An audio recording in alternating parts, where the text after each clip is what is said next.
বলিউডে আরও একটি শোকের ছায়া। প্রয়াত হলেন গুণী অভিনেতা মুকুল দেব।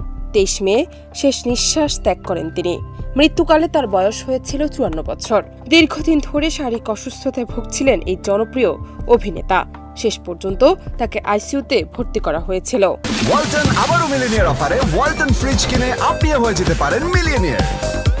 মিলিনিয়ার ছড়াছড়ি দেশ জুড়ে, এটা শুধু ওয়ালটনই পারে। ভারতীয় গণমাধ্যম সূত্রে জানা গেছে, মুকুল দেবের শারীরিক অবস্থার ক্রমাবনতি ঘটছিল। তার মৃত্যুর বিষয়টি নিশ্চিত করেছেন সান অফ সর্দার সিনেমায় তার সহ অভিনেতা বিন্দু দারা সিং। তিনি বলেন, মুকুলকে আরো বড় পর্দায় দেখতে না পাওয়া অত্যন্ত কষ্টকর। বাবা মায়ের মৃত্যুর পর থেকে সে নিজেকে সমাজ থেকে গুটিয়ে নিয়েছিল। খুবই শান্ত স্বভাবের ও আত্মবিশ্বাসী একজন মানুষ ছিল সে। আমরা সবাই ওকে ভীষণভাবে মিস করব। 1996 সালে দাস্তাক সিনেমার মাধ্যমে বলিউডে আত্মপ্রকাশ করেন মুকুল দেব।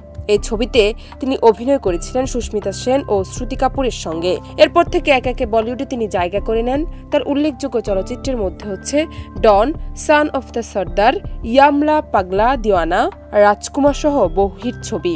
শুধু হিন্দি নয়, তিনি দক্ষ অভিনয় শৈলীর মাধ্যমে তেলুগু, কন্নড় ও পাঞ্জাবি সিনেমাতেও নিজের প্রতিভার স্বাক্ষর রেখেছেন। মুকুল দেব ছিলেন ভারতের আরেক জনপ্রিয় অভিনেতা রাহুল দেবের ছোট ভাই। ভাইয়ের মৃত্যুর এই দুঃসংবাদের পর রাহুল ও তাদের পরিবারের প্রতি সমবেদনা প্রকাশ করেছে বলিউডের অসংখ্য তারকা ও ভক্তগণ। জান্নাত নিপু, দেশ রূপান্তর।